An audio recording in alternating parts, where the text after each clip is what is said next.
So if you're a regular to the channel, I know we don't have much of a channel yet, we're just building it, but if you're a regular here, then you know about hot potato, you know about the track issues and stuff like that, but you've also seen it work and work on road work on forestry work. It's got a nice forestry winch. This is a 1960, probably, I think it's right at 1960, case 310 with a forestry winch, which comes in incredibly handy.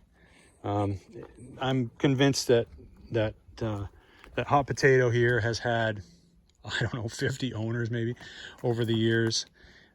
She got her name Hot Potato because I'm convinced that every owner kept her just long enough to do their project and then got rid of her. Some did a little bit of maintenance, some did a little bit of repairs, but for the most part, this has just been worked with very little attention. So I'm one of those people who does give things like this attention. I sort of have a restorative bent in me, and I tend to want to put things to right. I got to remember though that hot potato is not the project here. The land is the project. But hot potato's been a good partner so far. She's really helped us. She ain't perfect. She leaks everything. Every bolt wants to rattle loose. Yeah, I mean, the metal wants to fatigue and crack and break. So, you know, she is what she is. The undercarriage is pretty worn, pretty used, but she keeps on trucking, keeps on doing what she needs to do. So I'm grateful for her. And you know, we put rollers on her. We've done all the fluid maintenances and adjusted things, and she works really well. But recently I picked up a parts machine, or what I thought would be a parts machine for hot potato.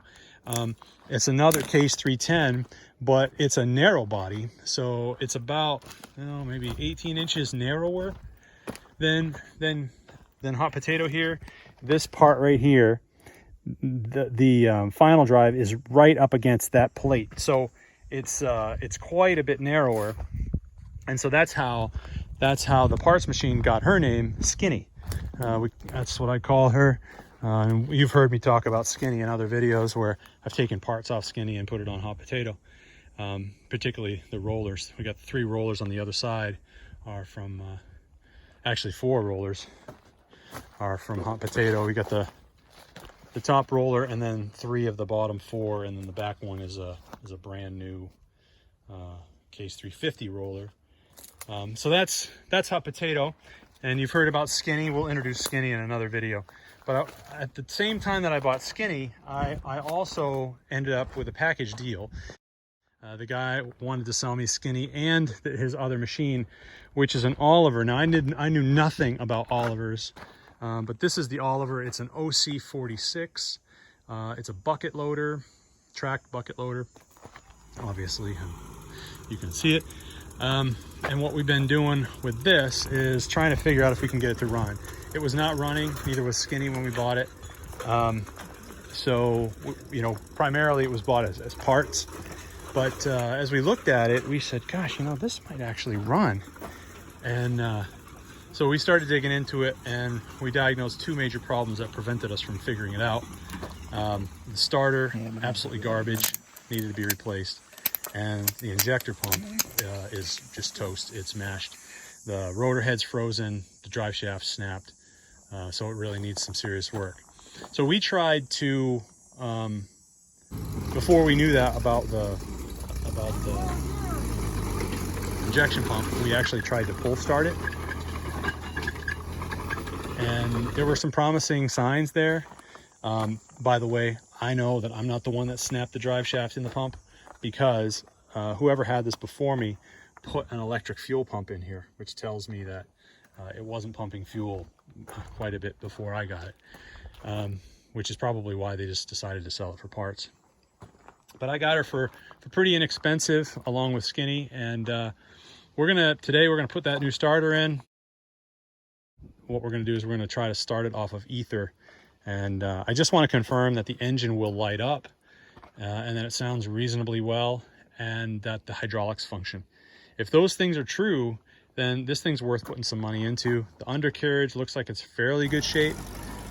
We've pulled it around, so we've tried the transmission, and we've tried the clutches and stuff like that. All that seems to function okay.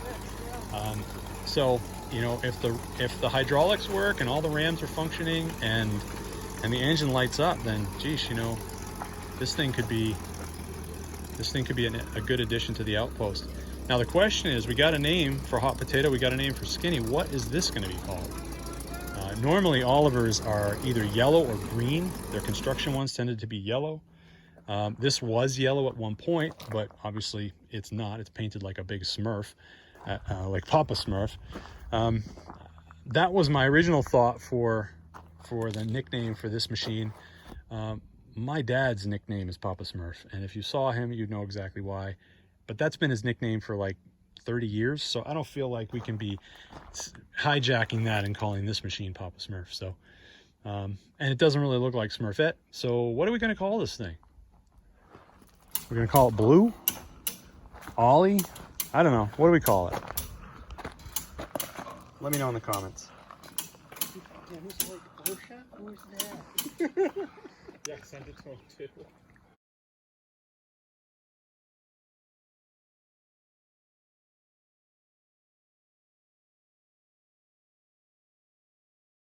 All right, we're pumping out the garbage fuel from a million years ago. Oh, that's nasty diesel. Nasty, nasty, nasty. Got this woods operation going on here. It smells a little bit like turpentine, which means it's that still that the cetane rating on the fuel would be substantially lower than what we would like to have. Working on the Oliver.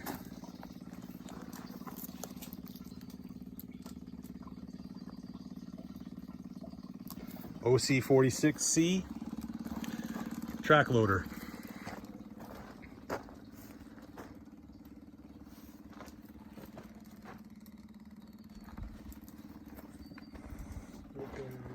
We got our bucket crane holding the bucket up.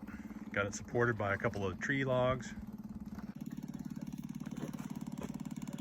You can't tell with a rag, you gotta rub in your fingers. Well, it's oil. Yeah, we're good. We just got to get a filter on it so we don't lose the paper element when we start it up. 10-year-old paper soaked in oil. Right here, but first we're going to do the rag. All right, so we've gone through the fuel system. We have new fuel in the system.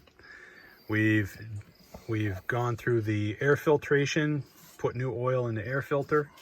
We have removed the top of the air stack and we have a wet rag ready to go in case we have a runaway. If the runaway is really bad, we also have a hose cutter right next to the fuel line, so we can cut the fuel line and prevent fuel from going into the engine. We've got the battery is set up with new terminals and it's ready to go. We've got the new line for the electric fuel pump. So we've checked the oil. We've checked that the engine spins. Yeah.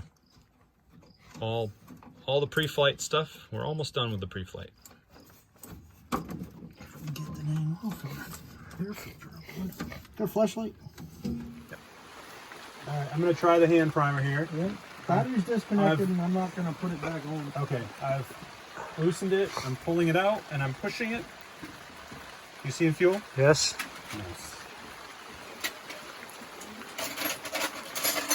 So then I'll just tighten it back up. Ready? All right, let's see. Ready? Yeah, give it battery. Fuel! We have fuel. Cracking the injection line so we can bleed it. We'll try pulling it again and see if we can get all the air bled out. We know we've got good fuel in the pump now. We're still getting crappy fuel coming out of here. So we manually pumped it until it came out with fresh fuel. So now we need to bleed the cylinder, or bleed the injectors. Little 3-cylinder, get your intake, exhaust.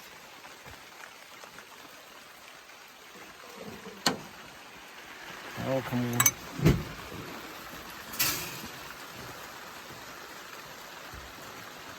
Looks like it's beat the flywheel up pretty good. Oh, ring gear's pretty well posted. Yeah. It looks chomped on. Ew. Yikes. That's pretty bad. That's pretty ugly. Yeah.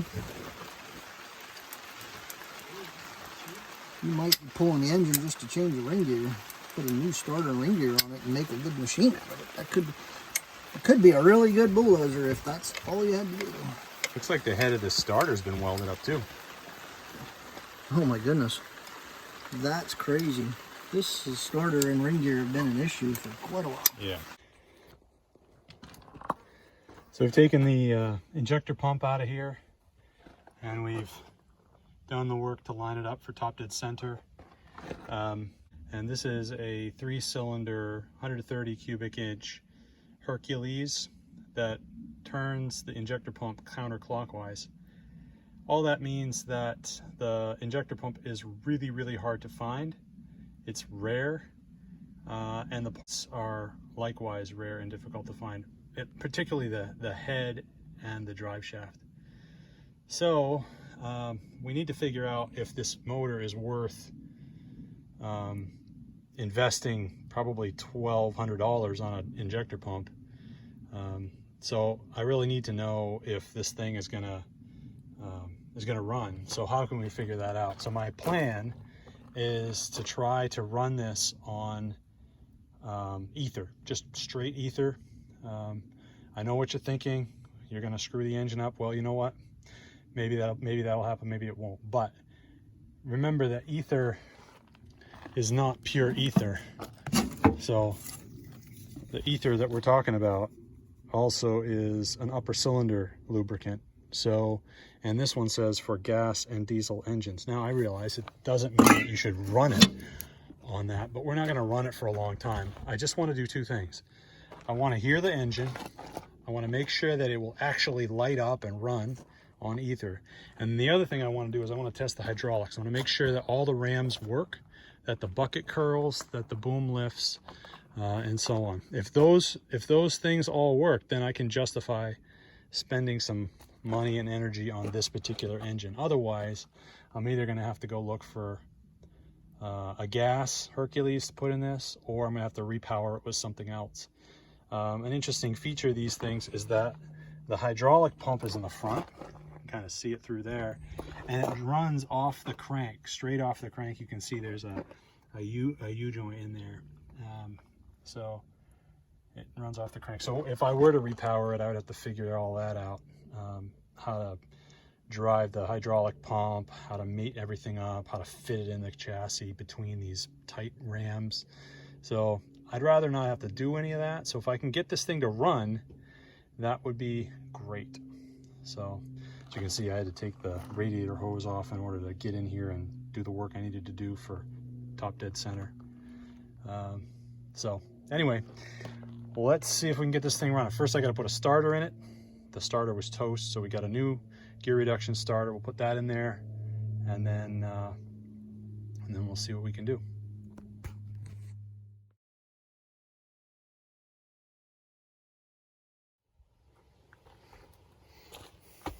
We got our new, took the starter out. Starter was toast, had all kinds of problems. So decided to get a high torque gear reduction style modern type starter, and just testing the fit. These holes are lining up pretty well, so we're gonna try to squeeze it in there. I hope she fits. I hope it's not too long. Don't think it is, but It's going to be tight.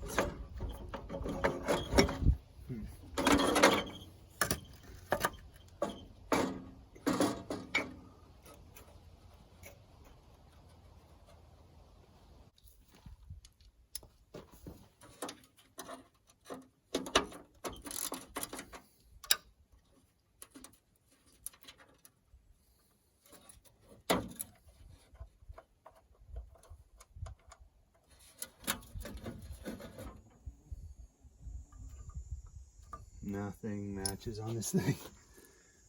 All kinds of different fasteners and stuff.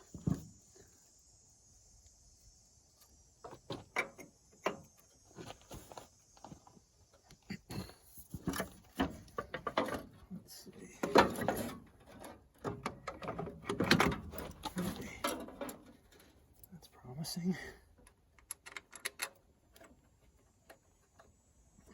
Catch a thread. Yes, I can. Sweet. Wow. That is, the distance on that is like 1/4 of an inch from the back of the generator. But he fits.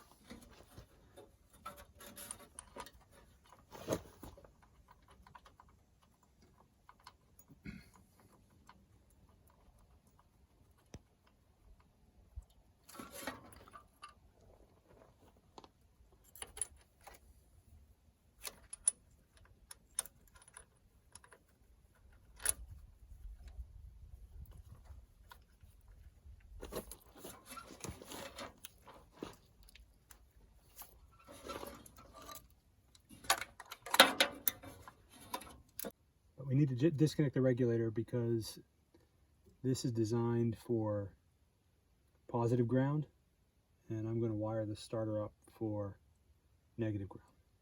And we don't really need the generator at this point. Yes, it is.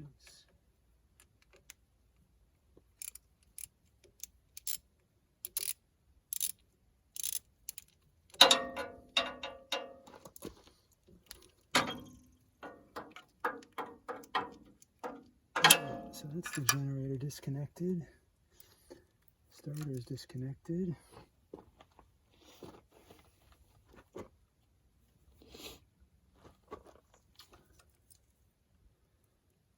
need to work out which of these. Oh, I see what's going on here.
Okay, that's done. I'm not sure I'm going to hook that up. I think we all need that disconnected, and this goes to the battery, so we'll hook this up.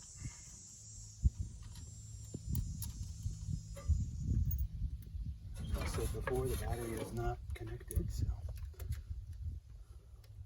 keep this off here.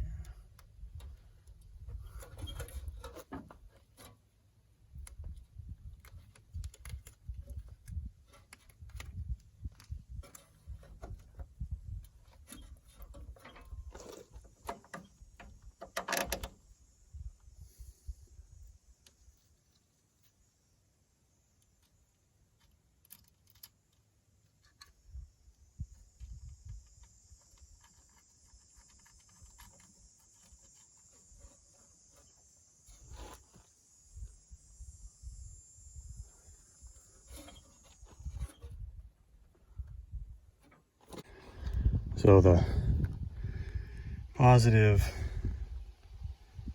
lug is a little bit bigger around than the negative lug, but because this was wired in reverse, I'm running into an issue where this one won't clamp down enough on the lug. So I'm gonna shim the lug ever so slightly with a bit of a hose clamp.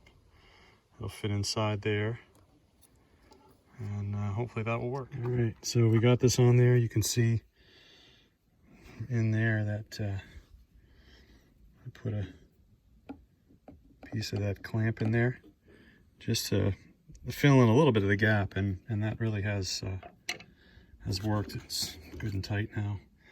So we've got this set up. It's connected negative ground, and we're gonna put the key in this and see if the starter does anything. So we've got everything hooked up, and the key is not causing the starter to do anything. So rather than fiddle around with that and try to figure that out, I'm gonna just hotwire it here, make sure that the Bendix gear and the flex plate are meshing, that the engine cranks over. We'll see what happens. Here goes nothing. Okay.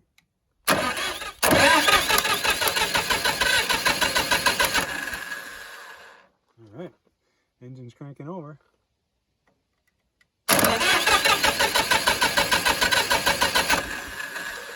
Nice. So let's put some ether to it and see what happens.